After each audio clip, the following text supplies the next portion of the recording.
menginginkan ada program studi yang bisa terakreditasi internasional. Nah, sebagai universitas yang terbesar, universitas swasta terbesar berbasis Islam di Indonesia Timur, tentunya saya pun juga berharap demikian.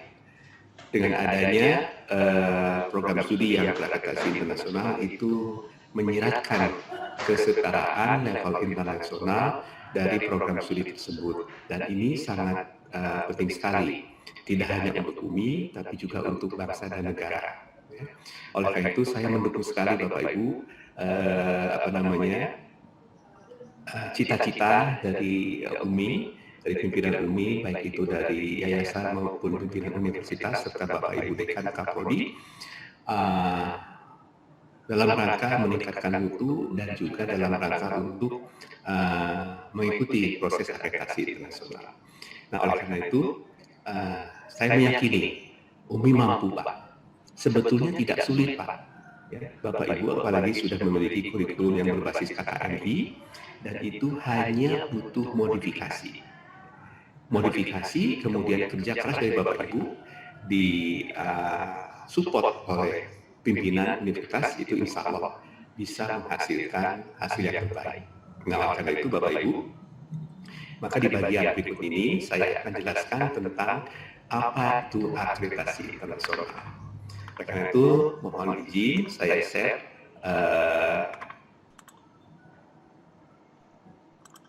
tentang akreditasi internasional ini.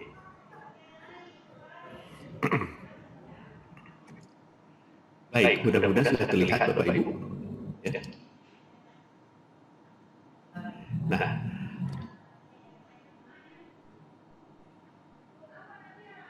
tampaknya saya harus close dulu yang ini karena saya tidak bisa mengaksesnya. Sebentar saya close dulu yang slideshow-nya. Saya akan mulai dari ini saja.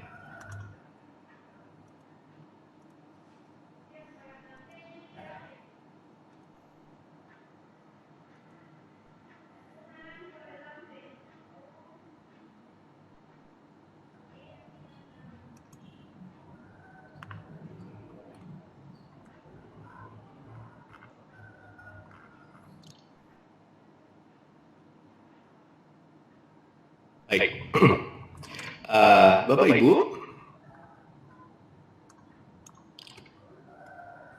apa itu akreditasi internasional atau akreditasi pada umumnya? Ini penting untuk diketahui bahwa ada beberapa istilah.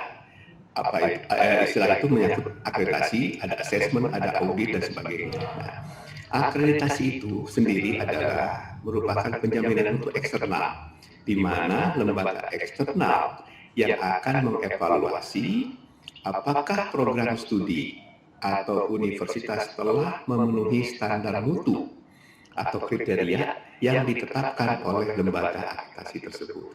Jadi keywordnya adalah telah memenuhi standar mutu. Nah, pertanyaannya, apa itu standar mutunya atau kriterianya?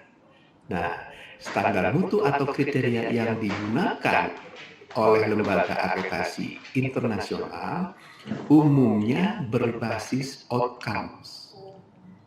Jadi itu adalah kriterianya. Jadi outcomes yang dijadikan sebagai kriteria yaitu kemampuan apa yang dapat ditunjukkan oleh mahasiswa setelah mengikuti program pendidikannya. Ya. Jadi standar mutu yang digunakan itu basisnya adalah outcomes. Nah, pertanyaan berikutnya adalah siapa yang menetapkan outcomes tadi? Nah, standar mutu itu atau standar mutu outcomes tadi ditetapkan oleh asosiasi profesi misalnya. Nah, ini untuk kasus kalau seandainya Bapak Ibu diakreditasi oleh ABET. Nah, outcomes dari siswa ditetapkan oleh ABET berdasarkan masukan-masukan dari asosiasi profesi. Jadi, berbagai macam asosiasi profesi menentukan standar outcome-nya seperti apa. Kalau ASIN, itu beda lagi. mereka menetapkan standar outcomes-nya berdasarkan masukan-masukan dari Technical University, University of Applied Sciences, Technical and Scientific Professional, serta Federation of Employers. Jadi 4 komponen itu menetapkan standar outcomes-nya. Setiap lembaga akreditasi itu memiliki kebijakan bagaimana menentukan standar outcomes-nya. Itu beda-beda. Ya. Saya tunjukkan hanya 2 saja tadi, AB dan ASIN. Nah, oleh karena itu, maka untuk Bapak Ibu atau prodi Bapak Ibu bisa mengikuti proses akreditasi internasional, maka program studi harus menetapkan tujuan program studi dan harus menetapkan program outcomes atau CPL-nya. Ya, jadi Bapak Ibu harus menetapkan 2 itu. Kemudian Bapak Ibu harus mampu mengukur CPL-nya dan Bapak Ibu harus menunjukkan bahwa kalau CPL-nya belum bisa tercapai, maka Bapak Ibu sudah melakukan atau akan melakukan perbaikan. Jadi sederhana Bapak Ibu, menetapkan tujuan prodi dan outcomes, bagaimana Bapak Ibu mengukur outcomes, dan melakukan perbaikan. Ya. Nah, ini adalah contoh dari outcomes ASIN untuk prodi fisika. Ada 13, tapi saya hanya cuplik saja ini contohnya. Ya. Jadi sebagai contoh misalkan yang nomor 1 adalah mahasiswa atau lulusan itu memiliki pengetahuan di bidang fisika klasik. Ada mekanika, elektrodinamika, termodinamika, dan seterusnya. Juga dengan fisika modern. Ada seperti fisika kuantum, fisika atom, fisika nuklir, dan seterusnya. Nah, outcomes ini berimplikasi bahwa supaya mahasiswa itu memiliki pengetahuan untuk termodinamika, maka logikanya adalah kita harus memberikan mahasiswa itu dalam kurikulumnya mata kuliah yang berhubungan dengan termodinamika. Kita harus memberikan kuliah fisika kuantum. Kita harus memberikan kuliah fisika nuklir. Itu konsekuensinya. Nah, kemudian nanti kita harus mengukur apakah mereka itu artinya mahasiswa memiliki kemampuan di bidang termodinamika dan lainnya. Ya, itu konsekuensinya. Nah, berikutnya adalah bagaimana kalau seandainya program studi fisika tidak memberikan kuliah misalnya mekanika atau termodinamika. Otomatis lulusannya tidak memiliki kemampuan-kemampuan di 2 bidang tadi, otomatis. Oleh karena itu, maka otomatis prodi tersebut tidak akan terakreditasi. Jadi Bapak Ibu, mohon dilihat nanti ya standar outcomes untuk program studi yang dituju. Nah, kemudian nanti kita mundur ke belakang, bagaimana dengan kurikulum kita, ya. Nah, ini adalah contohnya untuk ASIN. Ya. Berikutnya lagi adalah IABI. IABI ini adalah lembaga akreditasi dari Indonesia ya, yang saat ini dalam proses untuk menjadi signatory dari Washington Accord. Nah, Washington Accord itu adalah perjanjian bidang pendidikan, namun pendidikannya bidang teknik. Nah, di Amerika yang menjadi signature-nya itu adalah ABET. Nah, untuk Indonesia itu namanya IABI. Nah, ini adalah outcomes untuk IABI bidang teknik. Dan ini hanya untuk bidang teknik Bapak Ibu. Ya, tidak ada untuk lainnya.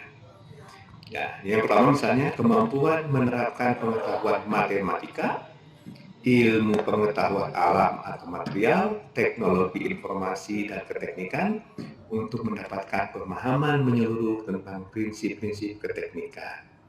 Nah, jadi Bapak Ibu yang bidang teknik, kalau nanti mau akreditasi IABI, harus mengacu ke outcomes IABI seperti ini. Itu ada banyak, ya. Nah, jadi kita bisa melihatnya dengan seksama supaya kurikulum kita nanti sesuai dengan yang diharapkan. Ya. Nah, ini Aun QA. Aun QA berbeda dengan lembaga akreditasi. Aun QA tidak menetapkan secara spesifik outcomes untuk masing-masing prodi. Tetapi Aun QA hanya memberikan rambu-rambu bagaimana outcomes itu dirumuskan. Berbeda ya Bapak Ibu ya. Jadi kalau yang Aun QA itu hanya memberikan rambu-rambu outcomes-nya harus dirumuskan seperti ini. Nah, tetapi kalau ASIM, AB, dan lain-lainnya sudah ditetapkan outcomes-nya minimal harus setara dengan itu. Ya, jadi dua hal yang berbeda. Oleh karena itu maka Aun QA tidak dikatakan sebagai akreditasi, tapi lebih ke arah assessment sistem penjaminan mutunya. Ya.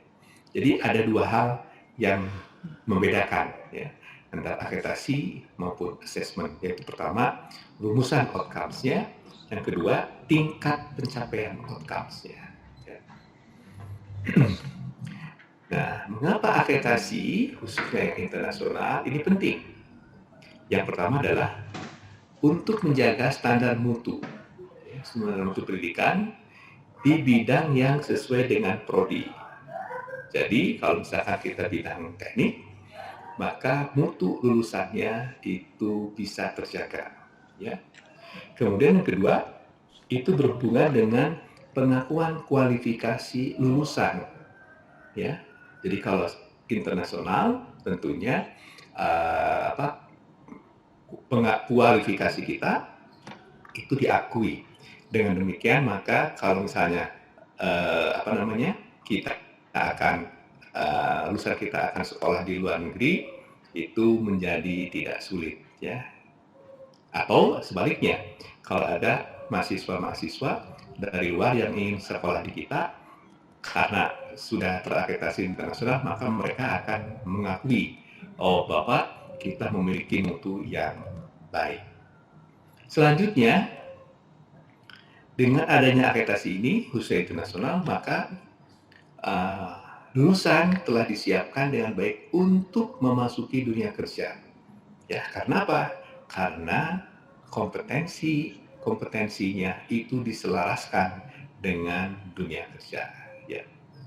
Dan kita sebagai provider pendidikan, kita akan memberikan pendidikan yang bermutu kepada masyarakat. Dan ini akan berdampak pada mobilitas pekerjaan yang lebih luas. Ya. Nah, dengan adanya akreditasi ini, maka tentu masyarakat akan memperoleh informasi tentang prodi-prodi mana saja yang sudah terakreditasi internasional, sehingga dia bisa menjadi masyarakat bisa menggunakan itu sebagai patokan atau panduan untuk memasukkan putra-putrinya. Ya.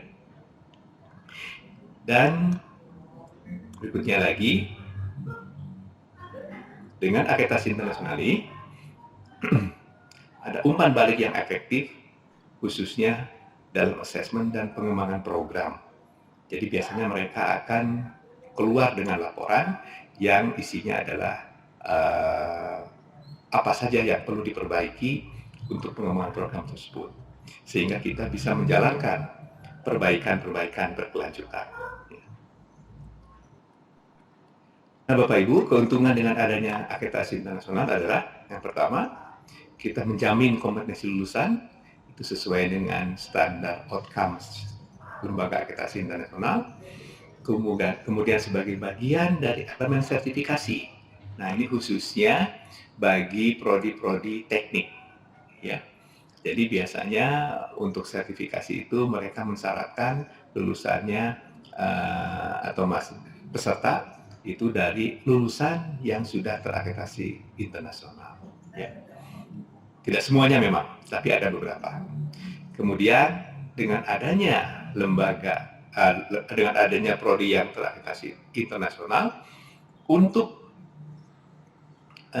universitas-universitas yang negeri, ya, ini bisa diketahui kira-kira sumber daya apa yang dibutuhkan untuk pendidikan bermutu.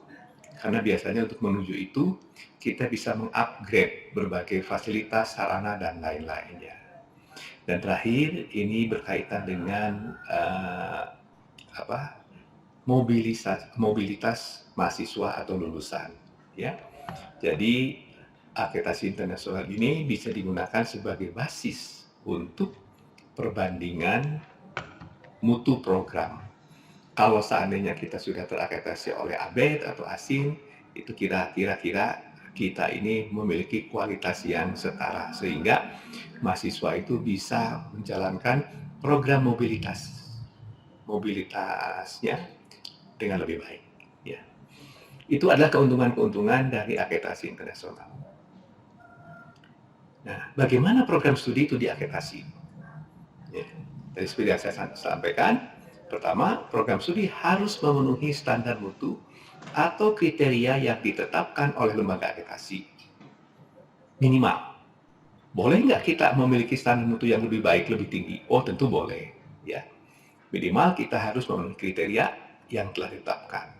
Artinya, CPL kita itu minimal harus ekivalen. Kalau CPL kita lebih banyak, lebih baik, itu tidak masalah tentunya. Ya. Kemudian kita perlu menunjukkan proses perbaikan berkelanjutannya melalui mata kuliah dan kurikulum, dan salah satunya ditunjukkan melalui portofolio yang tadi sudah ditanyakan oleh Pak Samsu Alam. Ya. Jadi itu adalah artefak bagaimana kita sudah menjalankan proses pembelajaran dan proses perbaikan berkelanjutan. Ya. Dan kemudian kalau kita sudah menjalankan itu, tentu ada proses evaluasi. Dan kita perlu menunjukkan bahwa perbaikan proses evaluasi itu juga dilakukan. Kalau memang itu diperlukan. Nah, untuk akreditasi ini, khususnya akreditasi internasional, apa yang harus disiapkan oleh Prodi? Nah, Prodi itu harus memotret ya, kondisi dirinya, dan potretnya itu harus dilaporkan dalam bentuk laporan evaluasi diri. Nah, tentunya potretnya tidak cukup satu kali potret, tapi biasanya potretnya itu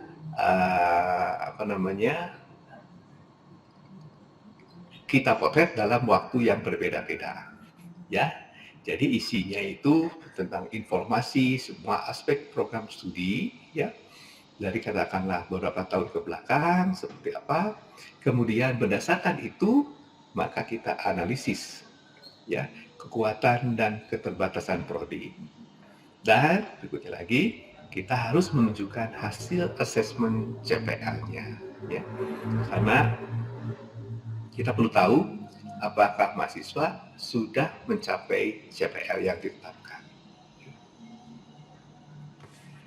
Nah, Bapak Ibu, sampai dengan tahun 2019, dari hampir 28 program studi yang aktif di Indonesia, hanya ada 430 prodi yang telah memperoleh rekognisi atau pengakuan internasional. Nah, yang dimaksud dengan pengakuan internasional itu adalah akreditasi internasional dan assessment on QA. Jadi kalau on QA-nya diperhitungkan, itu ada 430. Kalau on QA-nya tidak diperhitungkan, itu lebih kecil lagi. Ya. Jadi kurang lebih hanya 1,5% saja. Nah, sekarang kalau kita menghitungnya tidak dari seluruh prodi, tetapi dari prodi-prodi yang terakreditasi A oleh Ban PT yang jumlahnya hampir 4.000, maka total prodi yang ada di Indonesia yang memperoleh pengakuan internasional itu hanya 11% saja. Ya. Pertanyaannya, mengapa jumlah prodi yang terakreditasi internasional itu masih sedikit? Hanya 430-an. Apakah Indonesia itu pendidikan tingginya memang jelek atau bagaimana? Ya. Sehingga tidak banyak prodi yang memperoleh akreditasi internasional. Nah, untuk itu Bapak Ibu, saya akan share dengan Bapak Ibu tentang bisnis proses yang ada di program studi. Ya. Nah, bisnis prosesnya kan begini Bapak Ibu. Program studi itu pasti punya kurikulum. Kurikulum itu adalah blueprint bagaimana Bapak Ibu mentransformasi dari lulusan SMA menjadi lulusan S1 untuk prodi S1 ya. Dengan kemampuan-kemampuan tertentu. Kurikulum ini dijalankan oleh dosen dibantu oleh tending ya. Dosen ditugaskan untuk mengajar mata kuliah tertentu oleh ketua jurusan ataupun oleh dekannya. Selanjutnya, dalam kurikulum itu pasti ada teaching and learning-nya. Jadi seperti contoh tadi, untuk berenang, mata kuliah berenang, maka tidak cukup hanya kuliah saja. Harus ada praktek, harus ada latihan, dan sebagainya. Jadi setiap mata kuliah itu memiliki teaching and learning tersendiri. Kemudian, prodi pun juga dibantu atau difasilitasi dengan sarana prasarana supaya kurikulum bisa dijalankan dengan baik. Dan juga ditunjang oleh student support, supaya apa? Supaya mahasiswa itu bisa sukses dalam menjalani program pendidikan di tempat Bapak Ibu. Dan terakhir ada tata kelola serta pembiayaannya. Ini adalah 6 elemen yang penting yang saya tunjukkan. Ada sebetulnya elemen-elemen lainnya, tapi saya tidak tunjukkan. Ini adalah elemen yang penting-pentingnya saja. Nah, ketika ada lulusan SMA yang lulus SBMPTN, dia masuk ke prodi Bapak Ibu, maka dia menjadi mahasiswa dan dia akan diproses selama 4 tahun ya melalui kuliah, tutorial, asistensi, kemudian praktikum, PKL, PPL dan sebagainya ya, menggunakan kurikulum yang ada dan itu dijalankan oleh dosen-dosennya dibantu dengan fasilitas dan lain-lainnya. Sehingga setelah 4 tahun dia akan menjadi seorang sarjana. Nah, kalau Bapak Ibu menanyakan kepada mahasiswa Bapak Ibu di kelas, ya, apa tujuan mereka itu mengambil kuliah di prodi Bapak Ibu? Saya yakin di atas 90% akan mengatakan bahwa mereka mengambil kuliah di prodi Bapak Ibu itu supaya mereka lulus menjadi sarjana dan mereka bisa bekerja atau melanjutkan kuliah. Kita akan sangat amat jarang sekali memperoleh jawaban dari mahasiswa seperti ini. Saya mengambil kuliah-kuliah di prodi ini karena saya hanya ingin mengetahui ilmu-ilmunya saja untuk diri sendiri. Itu sangat jarang Bapak Ibu. Yang paling banyak mereka adalah ingin menjadi seorang sarjana dan bekerja atau melanjutkan sekolah. Jadi berikutnya lagi, mereka itu ingin bekerja, menjadi seorang profesional. Ya, saya sebut sebagai profesional. Kalau dokter, ya menjadi kalau lulusan dari kedokteran menjadi dokter. Ya, kalau dia seorang dari prodi teknik, dia menjadi seorang sarjana teknik yang nanti akan berprofesi dalam bidang teknik. Nah, semuanya saya sebut sebagai seorang profesional. Profesional yang seperti apa? Profesional yang memiliki pengetahuan, keterampilan, kompetensi di bidangnya yang dia akan gunakan untuk praktek-praktek keprofesiannya. Masalah di bidangnya. Seorang profesional yang mampu mengembangkan diri, seorang profesional yang bertanggung jawab, serta menjunjung etika dalam menjalankan profesinya. Nah, Bapak Ibu semua ini disebut sebagai tujuan program studi atau program educational objective atau PO. Jadi sederhana sebetulnya Bapak Ibu, tujuan prodi Bapak Ibu itu, yaitu menghasilkan lulusan yang nanti dapat berkarir sebagai, nah Bapak Ibu, tentukan nanti karirnya itu sebagai apa nantinya. Dari awal sudah didefinisikan dengan jelas. Ya. Sebagai misalkan praktisi di bidang tertentu. Yang tentunya memiliki pengetahuan dan keterampilan yang dia akan gunakan dalam praktek profesi dan seterusnya.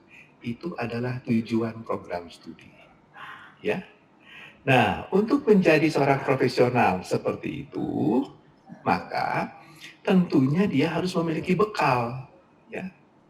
Ya, bekalnya apa? Bekalnya kemampuan-kemampuan saat dia lulus. Ya. Nah, lulusan itu harus memiliki kemampuan di bidang ilmunya.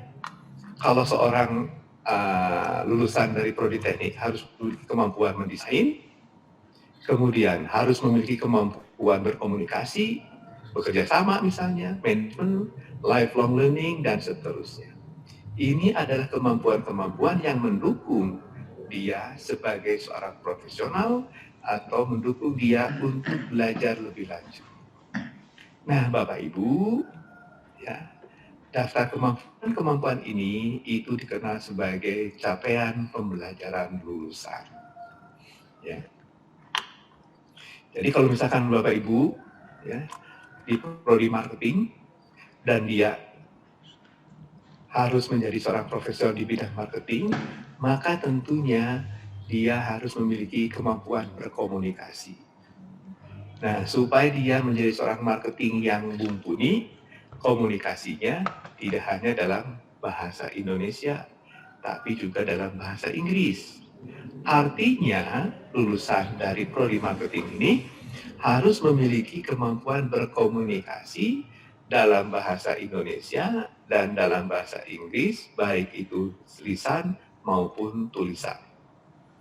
Konsekuensinya Bapak Ibu, maka di kurikulumnya Bapak Ibu harus memberikan mata kuliah kebahasaan yang memungkinkan lulusan itu fluent dalam bahasa Inggris. Ya.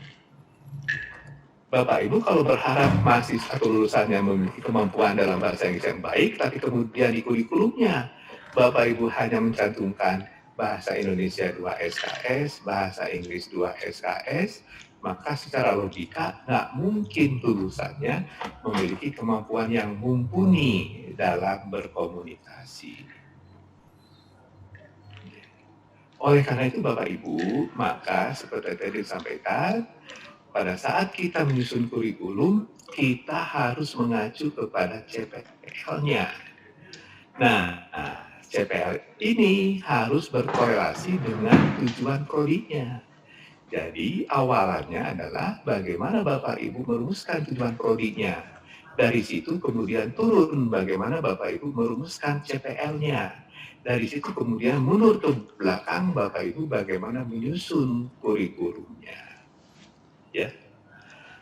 Jadi kalau misalkan Bapak Ibu berharap bahwa lulusannya memiliki kemampuan managerial skill, tapi kemudian ternyata di kurikulumnya mereka tidak diberikan learning experience yang berhubungan dengan managerial, bagaimana mungkin mereka memiliki kemampuan itu.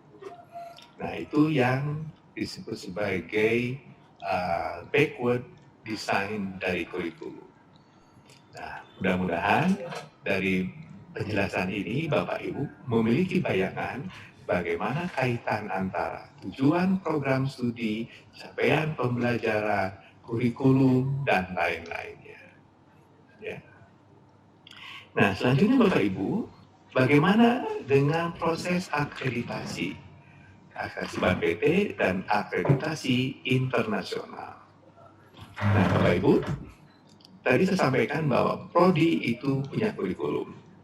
Nah, pada saat Bapak Ibu akreditasi Bank PT, maka kurikulum tadi di benchmark atau dibandingkan atau dievaluasi menggunakan kurikulum standarnya Bank PT. Ya. Jika kurikulum Bapak Ibu memenuhi kurikulum Bank PT atau standar kurikulum Bank PT, maka Bapak Ibu akan mendapatkan skor 4. Kalau kurang memenuhi, skornya turun. bisa 3, bahkan bisa 2 atau 1. Demikian pula untuk dosen dan tendiknya. Ban PT punya standarnya. Dosen dan tendik teman Bapak Ibu itu di benchmark menggunakan standar Ban PT. Ya, Ban PT punya standar untuk yang misalnya untuk yang sains atau IPA, rasio dosen mahasiswanya harus segini, ya, dan seterusnya. Itu adalah salah satu indikator dalam standar Ban PT untuk dosen. Demikian pula untuk teaching and learning, ya. Ban PT punya standarnya. Standar kita itu di benchmark menggunakan standar Ban PT, ya. Sarana prasarana juga demikian. Ini di benchmark menggunakan standarnya Ban PT, ya. Di Ban PT itu ada, kalau tidak salah, rasio luas ruangan terhadap jumlah mahasiswa dan seterusnya. Kemudian student support, mereka pun juga benchmark dengan standarnya Ban PT. Kemudian tata kelola dan budgeting juga di benchmark dengan standarnya Ban PT. Ya. Tidak cukup dengan itu Bapak Ibu. Mahasiswa kita yang kita seleksi melalui kalau ya PTN, SNMPTN maupun SBMPTN dan sebagainya, itu di benchmark menggunakan standar Ban PT. Apa standar Ban PT-nya? Kalau tidak salah, ada yang berhubungan dengan selectivity pada saat rekrutmen mahasiswa. Berapa rasio atau perbandingan mahasiswa yang mendaftar dibanding dengan mahasiswa yang diterima. Kalau sudah memenuhi angka tertentu, Bapak Ibu akan mendapatkan skor 4. Di antaranya ada 3 dan seterusnya. Ya, ini pun juga di benchmark menggunakan standar Ban PT. Ya. Selanjutnya, kita masuk ke proses akademik kita di prodi atau proses pembelajaran atau proses pendidikan itu juga di benchmark menggunakan standar Ban PT. Ban PT punya standar untuk kegiatan belajar mengajar, ya, KBM-nya. Selanjutnya ada outputnya, yaitu lulusan, dan output ini juga di benchmark menggunakan standar Ban PT. Ban PT itu punya standar output, seperti misalnya berapa IP rata-rata, berapa length of study rata-rata untuk setiap tahunnya, berapa DOS-nya, berapa input mahasiswanya, kemudian berapa output mahasiswanya, jumlah yang diwisudanya, dan selanjutnya. Jadi itu semua sudah ada standar-standar Ban PT-nya, ya. Nah, kalau semua elemen-elemennya sudah di benchmark, sudah diberikan skor, tinggal berikutnya adalah dihitung secara agregat, ya. Berapa skor dari hasil benchmarking itu? Kalau total skornya itu di atas 361, maka Bapak Ibu akan mendapatkan A. Kalau kurang, B, dan seterusnya. Ya. Dan Bapak Ibu, ini adalah akreditasi yang berbasis pada input, proses, output. Ya. Nah, padahal tadi Bapak Ibu, setelah mahasiswa itu lulus, mahasiswa itu punya kemampuan yang harus kita ukur yang dikenal sebagai outcomes. Nah, Ban PT itu tidak membenchmark outcomes-nya karena Ban PT tidak memiliki daftar outcomes untuk prodi A, prodi B, prodi C, dan seterusnya. Jadi, Ban PT tidak melakukan benchmarking untuk outcomes. Tetapi kalau Bapak Ibu melakukan akreditasi internasional, maka Bapak Ibu harus menunjukkan ketercapaian outcome-nya seperti apa. Ya, jadi untuk akreditasi internasional yang pertama kali di benchmark itu justru ketercapaian outcomes-nya. Baru berikutnya dilihat. Nah, dengan outcome seperti itu, ya mungkin nggak tercapai kalau kurikulumnya seperti ini. dengan outcome seperti itu mungkin nggak tercapai kalau dosen-dosennya seperti itu, ya, fasilitasnya seperti itu, teaching and learning-nya seperti itu. Ya. Nah, jadi setelah melakukan benchmarking terhadap outcomes-nya, baru mereka mundur ke belakang melihat lain-lainnya. Ya. Nah, kalau ternyata seluruhnya itu sesuai dengan kriteria, sesuai dengan logika, maka Bapak Ibu bisa terakreditasi. Ya. Nah, akreditasi sejenis ini disebut sebagai akreditasi berbasis outcome.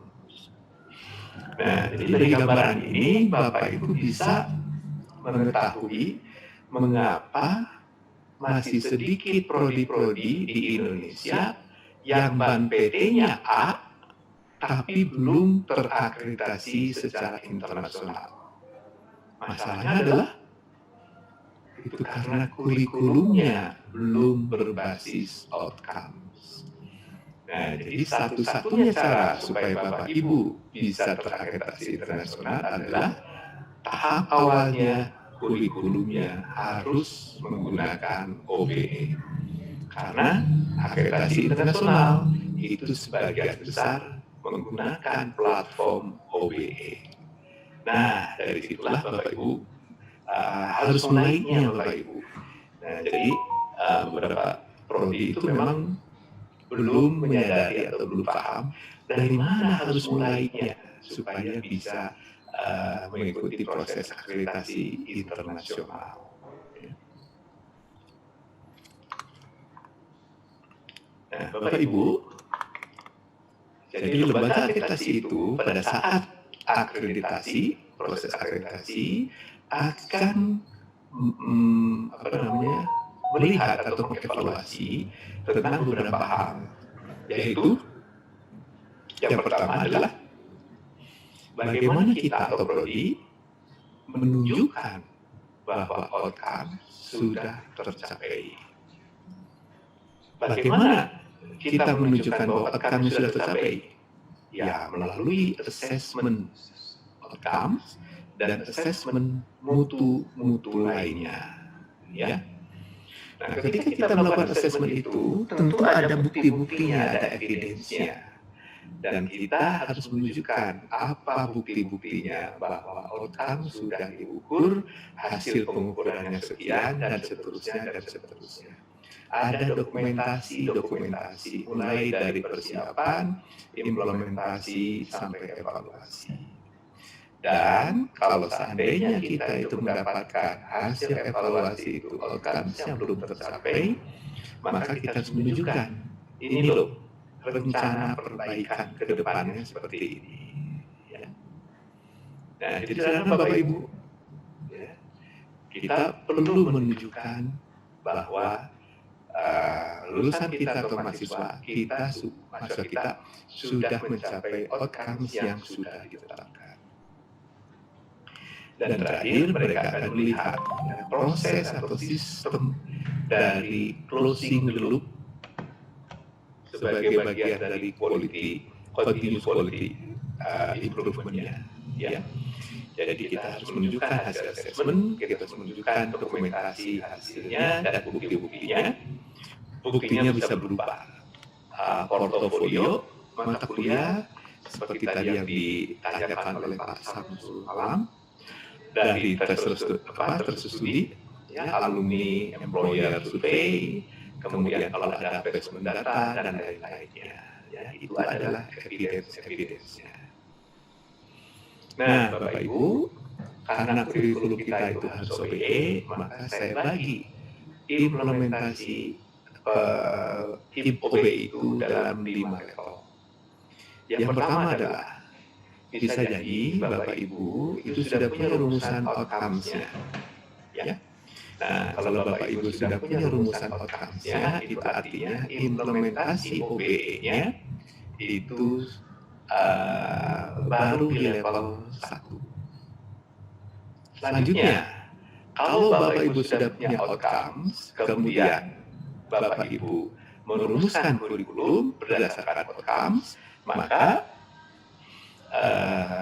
implementasi OBE Bapak Ibu itu sudah di level 2. Jadi kurikulum disusun berdasarkan outcomes. Nah, outcomes tadi kan harus diukur Bapak Ibu.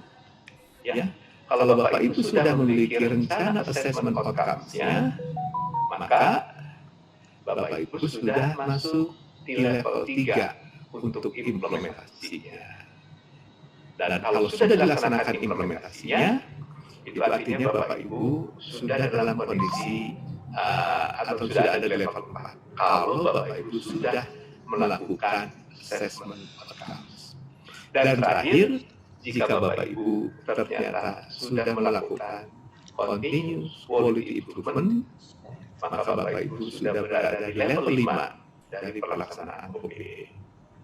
Nah, oleh karena itu, maka Bapak Ibu, kalau Bapak Ibu prodinya ingin mengajukan akreditasi internasional, maka Bapak Ibu harus ada di level minimal 4. Sudah memiliki kurikulum berbasis outcome, sudah ada assessment plan, dan sudah melakukan proses assessment-nya. Ya. Nah, ini umumnya persyaratan untuk akreditasi internasional.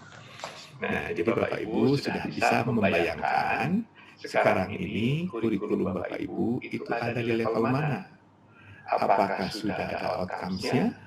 Apakah kurikulumnya sudah disusun berdasarkan outcomes? Apakah Bapak Ibu sudah memiliki assessment plan? Dan bahkan Bapak Ibu kalau ada sudah melakukan proses assessment.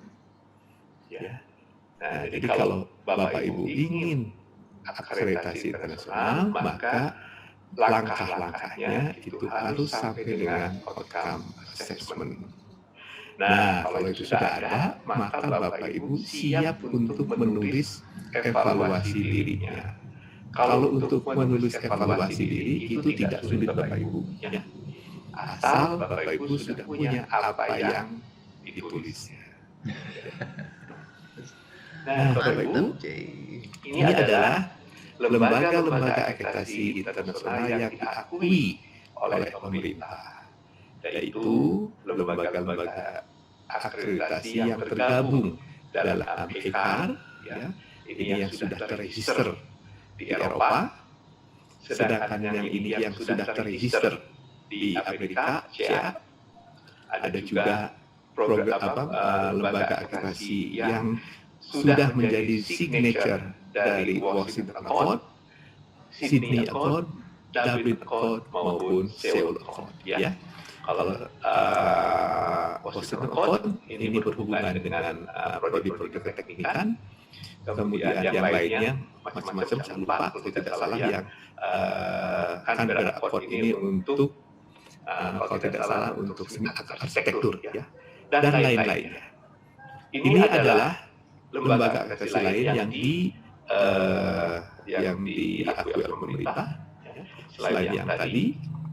Kemudian ini contohnya lembaga akreditasi yang sudah diakui oleh pemerintah yang tergabung atau yang sudah terregister dalam ICAR, yaitu banyak itu contoh-contohnya Bapak Ibu nanti bisa lihat di website-nya ICAR, ya.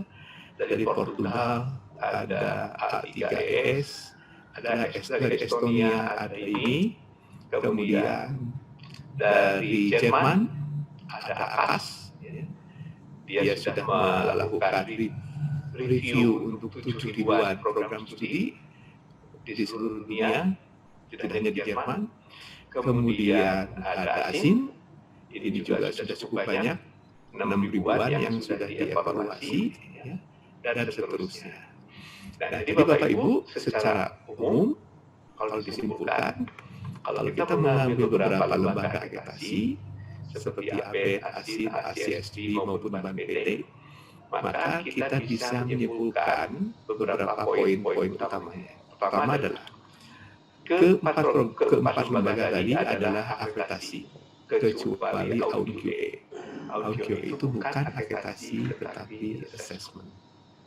Ruang lingkupnya BAN-PT itu nasional, Audit QA adalah regional, sedangkan yang lainnya itu internasional. Tapi semuanya basisnya sama, OB. kecuali ban PT. Ban PT baru akan bergerak ke OB, walaupun OB-nya berbeda dengan akreditasi internasional, ya, menggunakan APS 4.0. Jadi outcomes-nya agak berbeda dibanding dengan lembaga akreditasi lainnya.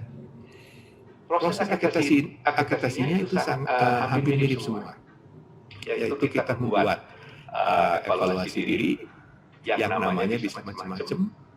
Ada yang nyebutnya self-study report, ada yang nyebutnya self-assessment report, ada self-evaluation report, dan sebagainya. Tapi semuanya sama, evaluasi diri. Ya. Kemudian ada visitasi, ya.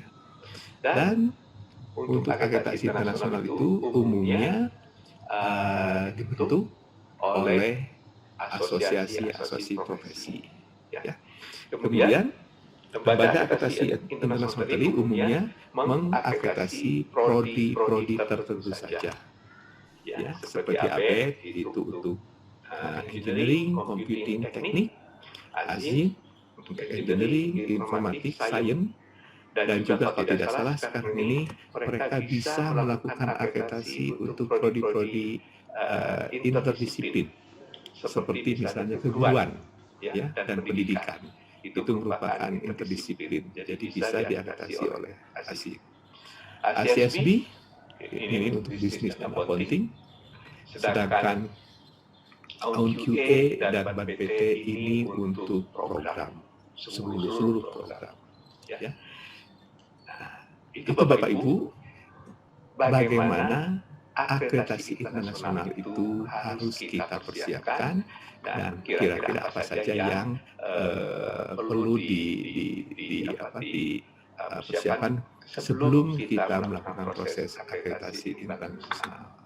Nah, seperti tadi saya akan memberikan waktu kepada Bapak Ibu kalau seandainya ada pertanyaan yang berkaitan dengan akreditasi internasional. Jadi Bapak Ibu, intinya adalah akreditasi internasional ini memang basisnya harus OBE.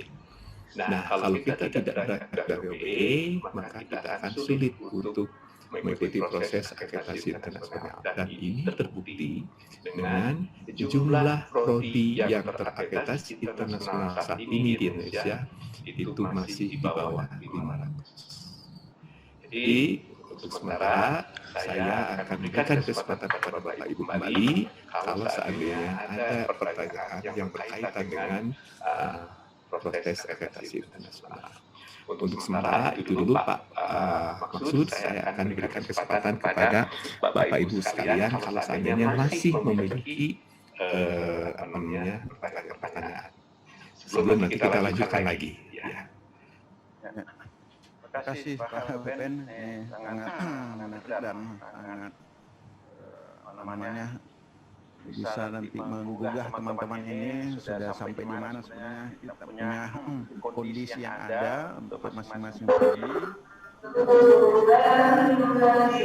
Pak Masud, saya Pak Masud. Dekat teknik Pak Masud, satu. Ya, silakan Pak, dekat teknik. Ya. Terima kasih. Assalamualaikum warahmatullahi wabarakatuh. Waalaikumsalam. Saya hormati, saya banggakan Bapak yang memberikan pencerahan kepada kita. Saya di Fakultas Teknik, Pak, ada 4 prodi. Ada yang sudah dapat akreditasi A dari PTE, lainnya masih B.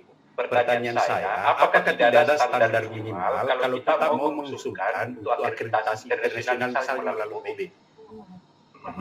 Itu yang penting menurut saya, sehingga nanti di dalam penyusunan apa yang saya sampaikan jangan sampai misalnya ada standar minimal, misalnya dari UPT harus D atau apa gitu ya. Itu yang saya penting saya tanyakan Pak. Terima kasih ya. Pak Maksud apa? Kita tampung dulu Pak ya. Boleh Bapak Bro. Ya. Ya, silakan Pak. Assalamualaikum warahmatullahi wabarakatuh. Tadi international accreditation itu saya nambah pertanyaan ini. Tadi melihat dia punya output-nya. Jadi menurut asumsi saya itu adalah alumninya yang memang spesifik dari bidang keteknikan. Yang saya mau tanyakan adalah dia melihat persentase alumni yang bekerja dalam bidang teknik atau persentase alumni yang bekerja tanda kutip dalam bidang yang lain. Apakah ada level tertentu untuk setiap standarisasi dari international akreditasi ini? Terima kasih Pak. Silakan. Oke, satu lagi saya mungkin ada pertanyaan sedikit. Mudah-mudahan sebelum yang lain, kita di UMI ini kan belum ada yang didesain kurikulumnya berbasis masih kayak ini kemarin. Tapi kita mau paling tidak menyesuaikan, ya, kita restrukturisasi, menyesuaikan itu. Apakah dengan penyesuaian itu kita otomatis bisa juga akan mengajukan? Nah, tadi kan levelnya harus sampai level 4 levelnya, level 4 paling tidak sampai outcome assessment. Nah, selama ini sudah ada proses sampai ke situ. Nah, tapi kurikulum kita kan belum diramu dalam kurikulum OB. Ya. Nah, kalau kita misalkan mampu meramu dalam tahun 2011 ini dan bisa nanti menyusun syarat atau letnya, bisa kita ajukan 2022 misalkan, paling telat misalkan. Apakah memungkinkan seperti itu, Pak? Ya. Ya. Baik. Mungkin tidak dulu ya Pak ya, supaya kita tidak hilang fokus ya. Baik. Yang pertama pertanyaan dari Pak Dekan tentang apakah ada persyaratan bagi program studi untuk mengajukan akreditasi internasional. Artinya, apakah hanya yang boleh itu yang BAN-PT-nya sudah A, yang B-nya belum, misalnya seperti itu. Nah, baik. Jadi ini jawabannya tergantung dari lembaga akreditasi yang Bapak tuju. Ya. Kalau seandainya untuk prodi teknik itu mengajukannya misalnya ke ASIN atau ke ABET, maka mereka tidak mensyaratkan akreditasi BAN-PT-nya harus A. B pun bisa. Tetapi kalau Bapak mengajukannya ke IABI, IABI itu akreditasi teknik Indonesia, maka kalau Bapak memperoleh akreditasi dari IABI dan akreditasi BAN-PT-nya A, maka Bapak akan mendapatkan akreditasi penuh dari IABI. Tetapi kalau Bapak prodinya itu BAN-PT-nya B, maka akreditasinya tidak penuh. Kalau Bapak mengajukannya ke IABI. Tapi kalau Bapak mengajukannya ke ASIN atau misalnya B atau lainnya, maka kawan saya tidak ada persyaratan akreditasi BAN-PT-nya harus A. Begitu Pak.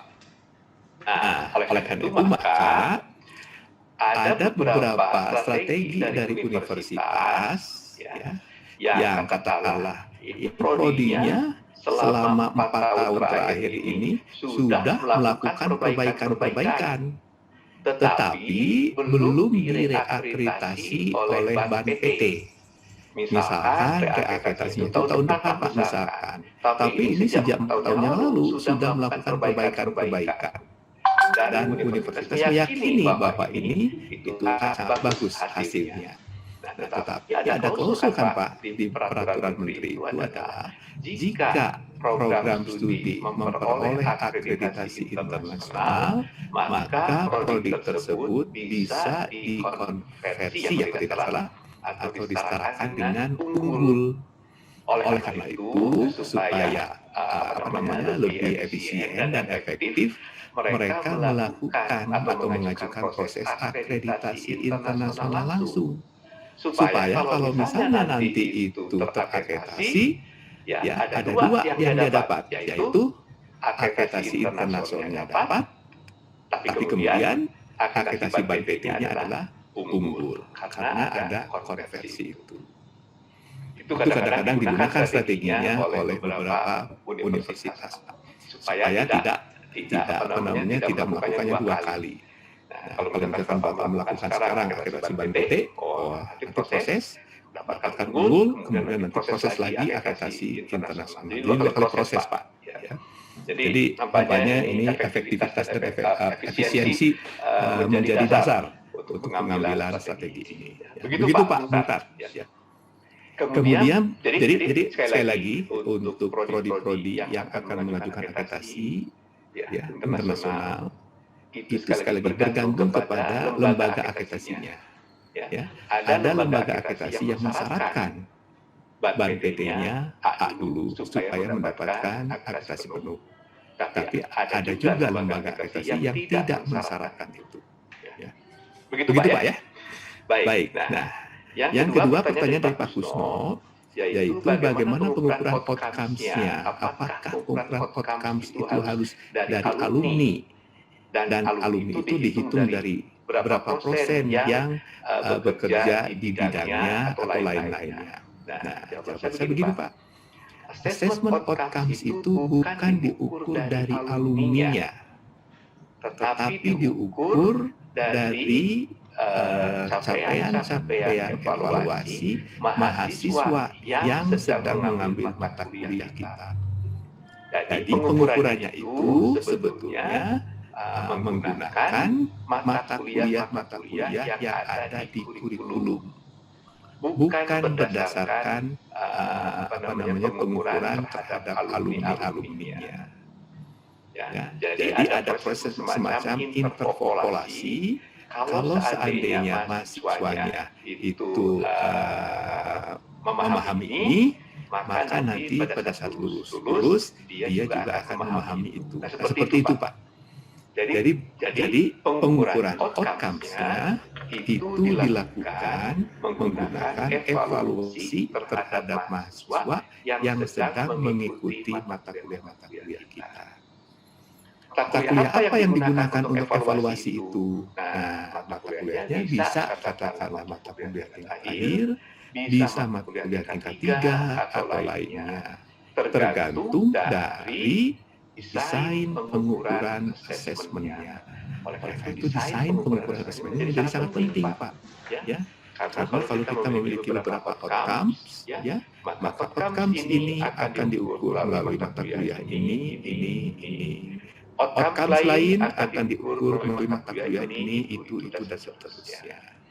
Jadi pengukuran outcomes tidak diukur dari alumni maupun lulusan kita, tetapi dari mahasiswa kita yang mengikuti kuliahnya. Begitu Pak ya? Nah, kemudian ini pertanyaan dari Pak Masud, ini langsung menukik ke ininya Pak ya, pertanyaannya. Ke rancangannya Pak, rancangan desain programnya. Betul Pak. Jadi supaya kita bisa mengikuti proses akreditasi internasional, maka kita harus menyesuaikan kurikulumnya. Ya. Nah, penyesuaian kurikulum ini ada 2 kemungkinannya. Penyesuaiannya nyata besar atau kecil. Penyesuaian besar itu bisa berupa seperti ini Pak. Bapak Ibu perlu merombak mata kuliahnya, karena misalnya banyak yang tidak sesuai. Tapi kalau misalkan penyesuaian yang kecil atau modifikasi yang kecil, Bapak Ibu tidak perlu merombak kurikulumnya secara besar-besaran. Ya, barangkali mata kuliah itu barangkali namanya saja tidak sesuai, atau bisa jadi SKS-nya tidak sesuai. Ya, bisa jadi ada mata kuliah yang ternyata tidak berkontribusi, itu tinggal dikeluarkan dari susunan kurikulum. Nah, itu penyesuaian kecil. Kalau seandainya penyesuaian atau modifikasinya kecil, itu artinya Bapak Ibu selama ini sudah menjalankan kurikulum yang mirip dengan kurikulum OBE. Karena itu, maka Bapak Ibu bisa melakukan assessment outcomes terhadap mata kuliah yang sudah dijalankan. Nah, kapan Bapak Ibu melakukan assessment-nya? Assessment-nya dijalankan pada semester-semester ini atau semester mendatang, Pak. Kalau ternyata modifikasinya itu kecil, apalagi modifikasinya itu sangat tidak berarti, artinya Bapak bisa melakukan assessment outcomes-nya itu dalam waktu dekat. Nah, kalau Bapak Ibu sudah melakukan assessment-nya, maka Bapak Ibu bisa menunjukkan dalam dokumen akreditasinya, sehingga akreditasinya bisa dijalankan dalam waktu dekat. Pengalaman saya selama ini, beberapa prodi yang akan mengajukan akreditasi internasional, setelah dievaluasi kurikulumnya, ternyata kurikulumnya tidak perlu dimodifikasi secara besar-besaran. Akibatnya, kita bisa melakukan proses asesmennya dalam waktu dekat, sehingga total waktu yang dibutuhkan mulai dari modifikasi kurikulum, penulisan kurikulum, dan seterusnya, itu hanya membutuhkan waktu 1 tahun saja. Ya, bahkan ada prodi yang membutuhkan waktu kurang dari 1 tahun supaya dia bisa mengajukan akreditasi internasional. Jadi Pak maksud saya belum bisa mengajar-ajar berapa lamanya, tetapi kalau seandainya nanti kita sudah jalan, nanti akan ketahuan apakah Bapak Ibu perlu merombak kurikulumnya secara besar-besaran atau tidak perlu. Kalau tidak perlu, maka kans untuk akreditasi internasional dalam waktu dekat itu terbuka lebar. Nah, pengalaman saya selama ini biasanya kalau Bapak Ibu sangat serius dan bersemangat, kurang dari 1 tahun itu sudah bisa mengajukan akreditasi internasional. Begitu Pak maksud komentar dan jawaban dari saya atas 3 pertanyaan tadi.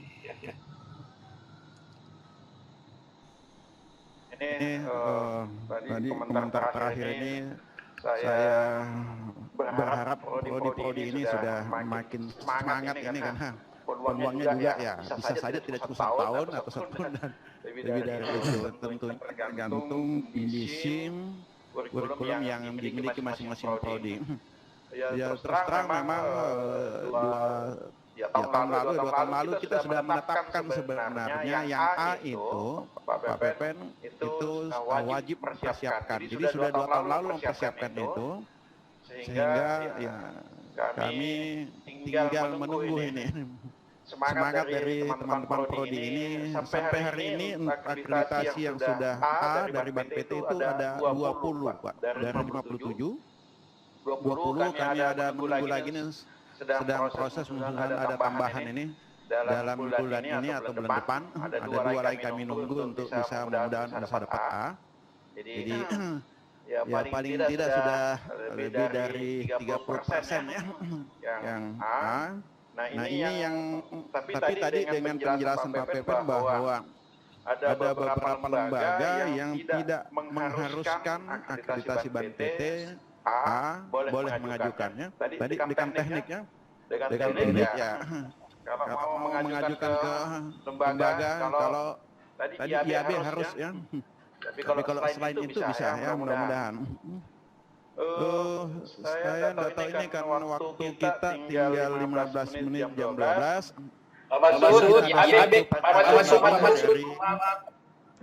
IAB juga tidak mengharuskan.